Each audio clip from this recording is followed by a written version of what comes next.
20 रुपया जोगेंद्र मंडल जी से कर्मचारी ने घूस ले लिया था खाता खेसरा देखने के लिए। मैंने 8 घंटे के अंदर उन्हें पंचायत की सीमा से बाहर कर दिया कि हमारे यहाँ बुजुर्गों की भी बड़ी संख्या है और उनको 400 रुपया भीख दिया जा रहा है। उच्चैठ भगवती हैं, उसको उस पर बहुत सारे करोड़ों रुपया खर्चा हुआ, 12 न्यारा हो गया। बढ़िया से सजा के टूरिज्म सेंटर बना सकते तो आज हमारे इलाके के लोग गरीब नहीं होते। साहर घाट उसका एक मेन उदाहरण है। मधवापुर प्रखंड का वो हट है, सेंटर है, लेकिन वहाँ एक शौचालय नहीं है। क्योंकि आप सपना दिखा देंगे कि हम निर्वाचित हो जाएंगे, विधायक बन जाएंगे, हमारी सरकार बन जाएगी तो हम बदलाव कर देंगे, लेकिन अब तक आपने क्या किया, इस पर तो सवाल होगा। ऐसे में रत्नेश्वर ठाकुर ने अपने क्षेत्र के लिए क्या किया? 135 आदमी को मैंने नौकरी दिया, जिसमें 35 नया पैसा किसी को नहीं लगा। ये मिसाल है। अभी हमारे साथ मधवापुर प्रखंड के पूर्व प्रमुख व पिरोखर पंचायत के पूर्व मुखिया, सीपीआई के कद्दावर नेता रह चुके और फिलहाल जनसुराज में सक्रिय रत्नेश्वर ठाकुर जी हैं। हरलाखी विधानसभा से जनसुराज से दावेदारी है, विधानसभा चुनाव लड़ने की तैयारी है और क्षेत्र में सक्रिय भी हैं। क्या वजह है कि राजनीति में इतना सक्रिय पहली बार नजर आ रहे हैं? पहले भी तो रहे। इसकी क्या वजह है कि इस बार के विधानसभा चुनाव से पहले इनकी सक्रियता और भी बढ़ गई है क्षेत्र में? और प्रशांत किशोर और पार्टी की तरफ से क्या संदेश मिला है और क्या चीज़ें लेकर के क्षेत्र में जा रहे हैं? तमाम चीज़ों पे, तमाम सवालों पे इनसे जवाब लेंगे। सबसे पहले रत्नेश्वर जी, बिनन के प्लेटफॉर्म पे आपका स्वागत है। पहला सवाल आपसे ये कि छात्र जीवन से लेकर के अभी तक की बात करें तो राजनीति और सामाजिक गतिविधियों में ही शामिल दिखता है। फिलहाल वर्तमान में खूब सक्रिय आप नज़र आ रहे हैं, बहुत ज़्यादा कंपिटिटर भी है और जनसुराज नई उम्मीदें भी लेकर के आया है। ऐसे में जनसुराज कहाँ खड़ी दिख रही है और आप अपने क्षेत्र में क्या अब तक कर रहे हैं? सबसे पहले विकास जी कि आपके माध्यम से आपके BNN न्यूज़ के दर्शकों को मैं नमस्कार करता हूं, आपको धन्यवाद देता हूं कि आपने मुझे अपने स्टूडियो में बुलाया, हमसे कुछ प्रश्न कर रहे हैं। पहली बात कि मैं अपने जीवन में छात्र जीवन से लेकर आज तक जनता की सेवा का व्रत लेकर, संकल्प लेकर लगातार संघर्ष करता रहा हूँ। ऐसा नहीं कि आज मैं सक्रिय हूँ, मैं 45 साल पूर्व से मैं सक्रिय हूँ, जनता के बीच, किसान मजदूरों के बीच में हूँ और विभिन्न पदों पर रहते हुए भी और पद से बाहर रहते हुए भी हम जनता के बीच सक्रिय रहें।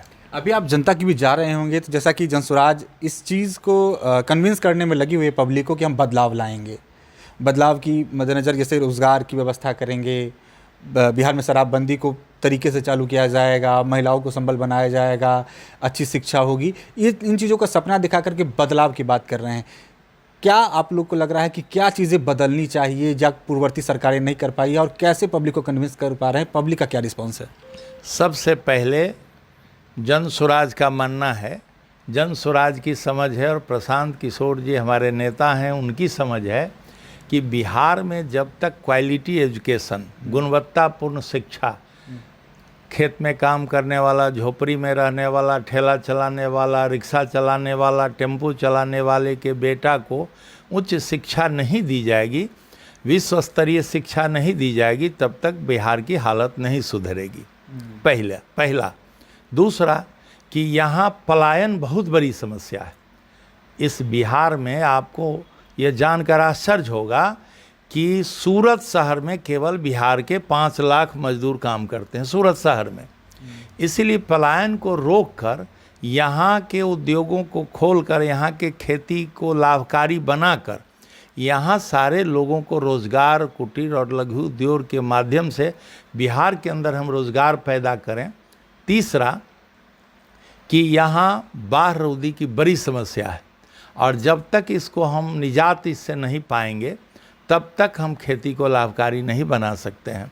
चौथा कि यहाँ स्वास्थ्य की भी बड़ी समस्या है और इसलिए हर आदमी को स्वास्थ्य सेवा उपलब्ध होनी चाहिए और जनसुराज का मानना है कि हमारे यहाँ बुजुर्गों की भी बड़ी संख्या है और उनको 400 रुपया भीख दिया जा रहा है।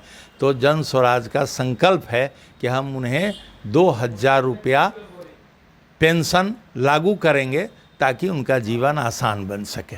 तो जनसुराज इतने सपने दिखा रही है और बदलाव की बात कर रही है, तो हर विधानसभा स्वाभाविक है कि नेताओं को संदेश दिया गया होगा कि विधानसभा चुनाव नज़दीक है, सक्रिय रहिए। लेकिन ऐसे में पब्लिक का ये भी सवाल रहता होगा, या आगे आप क्षेत्र में जाएंगे तो ये सवाल तो रहेगा कि आपने अब तक क्षेत्र के लिए क्या किया है। क्योंकि आप सपना दिखा देंगे कि हम निर्वाचित हो जाएंगे, विधायक बन जाएंगे, हमारी सरकार बन जाएगी तो हम बदलाव कर देंगे, लेकिन अब तक आपने क्या किया, इस पर तो सवाल होगा। ऐसे में रत्नेश्वर ठाकुर ने अपने क्षेत्र के लिए क्या किया? बहुत अच्छा सवाल आपने विकास जी किया है। जन स्वराज तो अभी 2 अक्टूबर को पार्टी ही बनी और बाकी सत्ता में रही नहीं, इसलिए हमारा संकल्प है वो आपके सामने प्रस्तुत किया हूँ।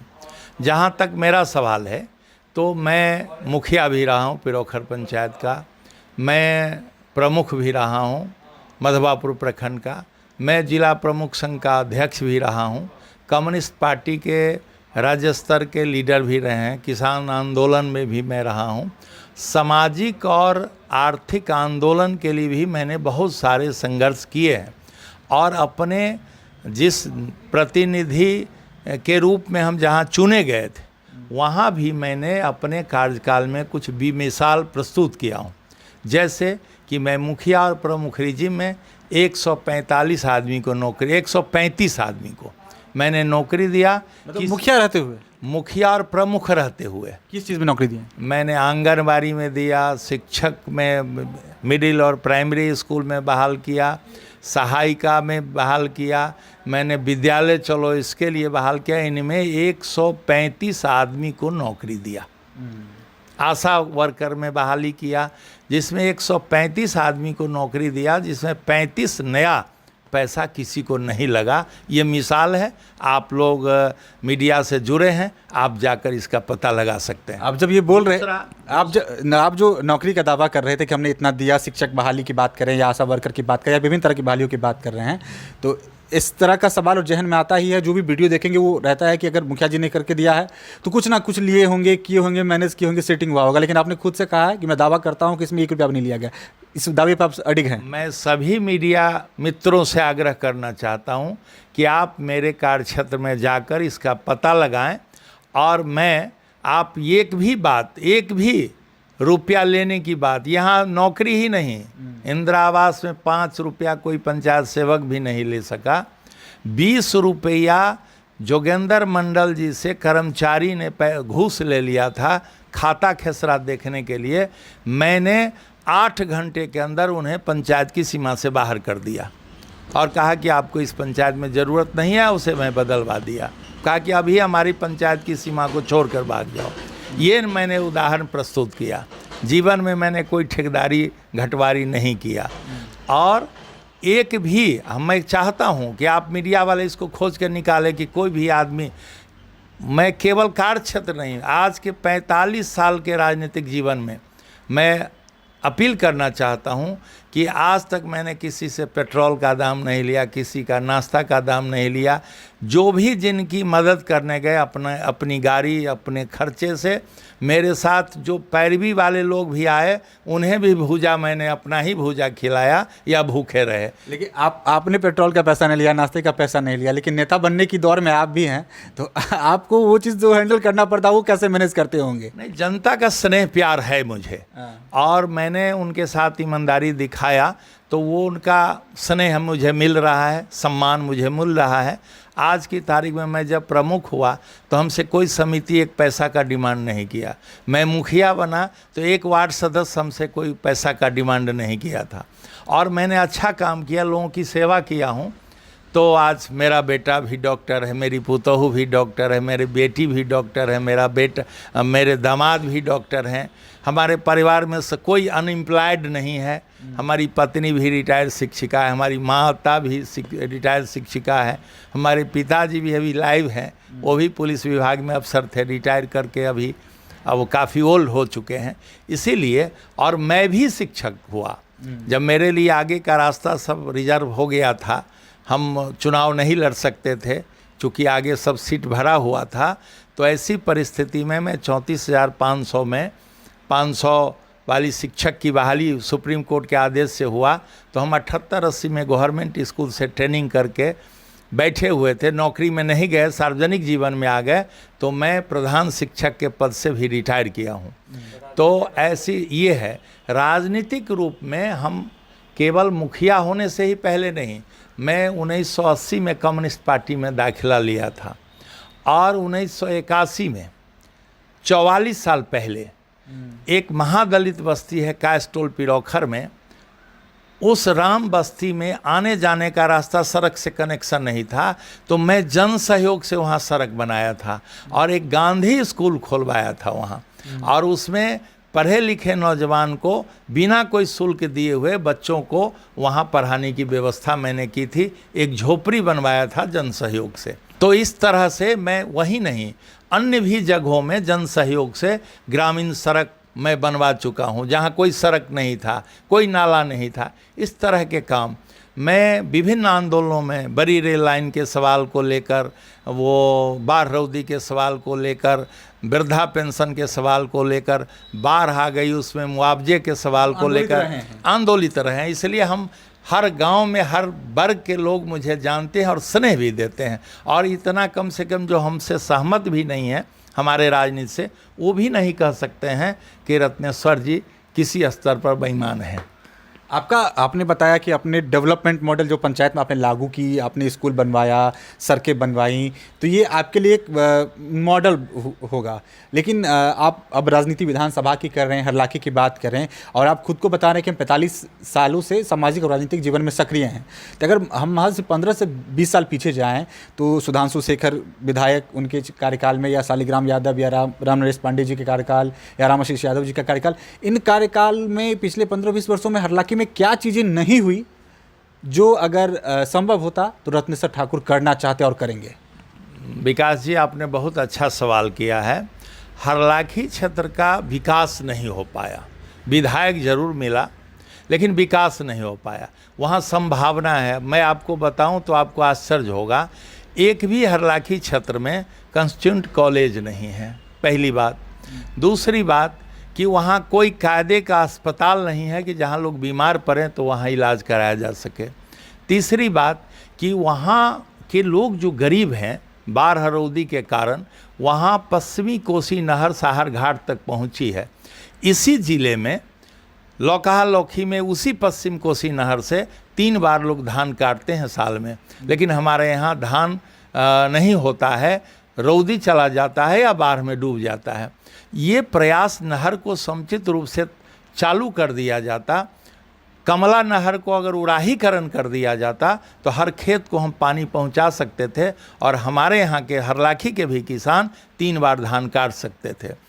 चौथी सबसे बड़ी बात यहाँ संभावना यह थी कि जहाँ राम और सीता के प्रथम मिलन हुआ था, वो स्थान है फुलहर, जहाँ रामायणों में सब जगह चर्चा है, उसको हम टूरिज्म सेंटर नहीं बना सके। और अगर टूरिज्म सेंटर हम इसको बनाते, उच्चैठ भगवती हैं, उसको उस पर बहुत सारे करोड़ों रुपया खर्चा हुआ, 12 न्यारा हो गया, लेकिन अगर उसको हम बढ़िया से सजा के टूरिज्म सेंटर बना सकते तो आज हमारे इलाके के लोग गरीब नहीं होते। और आज इसकी बड़ी संभावना है उस कॉलेज की जहां बच्चे पढ़ सकें, उस पर्यटक स्थल का हम विकास कर सकें जहां देश के लोग, देश से बाहर के लोग आ सकें, अंतर्राष्ट्रीय सीमा से हम मिले हुए हैं। तीसरी बात कि यहाँ नदी नाला और नहर को हम डेवलप करके, उड़ाहीकरण करके समुचित रूप से खेत में पानी पहुँचा सकें, और यहाँ उद्योग, लघु और कुटीर उद्योग, लोगों को प्रशिक्षण देकर लोगों को स्वरोजगार के लिए हम प्रेरित कर सकते थे। और कच्चा माल हमारे यहाँ बहुत सारा उपलब्ध है जिसको हम कर सकते थे, लेकिन आज तो खेती से लोग पलायन कर गए हैं और वन सुग्गर का इतना प्रभाव हो गया है कि लोग खेती छोड़ चुके हैं। जंगली जानवर से त्रस्त आकर लोग खेती छोड़ चुके हैं और सभी लोग बाज़ार पर निर्भर हो गए हैं, और लोगों को स्वस्थ भोजन और स्वस्थ ऑर्गेनिक चीज़ नहीं प्राप्त हो रहा है। इसलिए ये सब किया जा सकता था। और आज भी हमारे हरलाखी क्षेत्र में बहुत ऐसे गांव हैं जहां सड़कें नहीं हैं, जहां विकास की रोशनी अभी तक नहीं जा पाई है। और साहर घाट उसका एक मेन उदाहरण है कि हमारे मधवापुर प्रखंड का वो हर्ट है, सेंटर है, जहाँ 8-10 पंचायत के लोग शाम को रहते ही हैं और वो बहुत बड़ा बिजनेस का केंद्र है, लेकिन वहाँ एक शौचालय नहीं है। नाला नहीं रहने के कारण, दोनों साइड नाला नहीं रहने के कारण ये छोटा सा काम था। ये विधायक को और एमपी को यह छोटा सा कंसेप्ट उनके दिमाग में आना चाहिए था। नाला बना देता तो वहाँ पानी का जल जमाव नहीं होता। अभी वर्षा हो जाए, जूता चप्पल पहन के सहार घाट में आप नहीं घूम सकते हैं। हमारी महिलाएं बाज़ार में आती हैं, वो वॉशरूम नहीं जा सकती है, कोई वॉशरूम की व्यवस्था नहीं है। अगर वर्तमान राजनीतिक हालातों की बात करें देश की, तो पहलगाम में आतंकी हमला हुआ है। तमाम राजनीतिक पार्टी अपनी स्टैंड क्लियर कर रही है। जनसुराज भी केंद्र सरकार के साथ खड़ी दिख रही है। इस पर क्या कहना चाहेंगे? विकास जी, सर्वप्रथम जो पहलगाम में जो घटनाएं घटी हैं, जो नृशंसता हुई है, हम इसकी भर्त्सना करते हैं। कायराना हमला हुआ है और उन तमाम शहीदों को मैं श्रद्धा सुमन अर्पित करता हूं और उन्हें भी सैल्यूट करता हूं जो एक मुस्लिम अपने जान पर खेलकर, गोली खाकर दर्जनों लोगों को जान बचाई है। दूसरी बात हम इसमें जोड़ना चाहेंगे आपको इस संदर्भ में कि वह टोटली केंद्र सरकार का फेल्योर है, क्योंकि वहाँ कानून व्यवस्था केंद्र सरकार के अधीन है और 2000 से ज़्यादा पर्यटक वहाँ थे, लेकिन एक भी सिपाही वहाँ खड़ा नहीं था। अगर 5-10 सिपाही भी वहाँ खड़ा होता तो इतनी बड़ी घटना नहीं घटती। और जब वहाँ घटना घट चुकी है, पहलगाम की घटना घट चुकी है और हमारे प्रधानमंत्री जी मिथिलांचल में आकर हमें संबोधित कर रहे हैं कि यह मिथिलांचल लेबरों का, मजदूरों का जोन है। हमारा पूरा बिहार मजदूर के रूप में तब्दील कारखाना के रूप में कर दिया गया है, ताकि गुजरात और महाराष्ट्र का कारखाना चालू रहे उनका, और हमें आकर यहाँ लेबर जोन में हमें लेबर बनाने के लिए हम आकर धन्यवाद दे दिए हैं कि आप लेबर रहिए और मैं मालिक रहूँगा। हमारा 40 एमपी का बिहार है, हम गरीब राज्य की श्रेणी में हैं। ये जनता को निर्णय करने का वक्त है। ये वोट के लिए जो भी ये कर रहे हैं, जनता अब समझ चुकी है और जनता जनसुराज के साथ खड़ी हो चुकी है। इस बार सारे लोगों को बदलकर जनसुराज का राज काम करने का संकल्प मन बना चुकी है जनता। तो ये हमारे साथ रत्नेश्वर ठाकुर जी थे, जो कि जनसुराज में खासा सक्रिय नजर आ रहे हैं। हरलाखी विधानसभा क्षेत्र इनका गृह क्षेत्र है और उम्मीद की जा रही है आगामी विधानसभा चुनाव में पार्टी पर ये भरोसा जता रहे हैं कि पार्टी इन्हें अपना उम्मीदवार बनाएगी और उम्मीदवार बनाएगी तो वो मजबूती से चुनाव भी लड़ेंगे, जिसकी झलक भी देखने के लिए मिल रही है। पिछले कई महीनों से क्षेत्र में है, सक्रिय हैं। अपनी सामाजिक और राजनीतिक गतिविधियों को जिन लोगों तक अब तक नहीं पहुंचा पाए हैं, पहुंचाने की कोशिश में है। लगातार बैठकों का दौर जारी है और राजनीतिक गतिविधि न सिर्फ जनसुराज की बल्कि तमाम राजनीतिक दलों की तेज हो चुकी है। अब देखना होगा कि जनसुराज आने वाले समय में हरलाखी विधानसभा से किस पर भरोसा जताती है और ये भरोसा जनता तक किस हद तक पहुँच पाती है। फिलहाल इस वक्त इतना ही। आप देखते रहे BNN न्यूज़। धन्यवाद।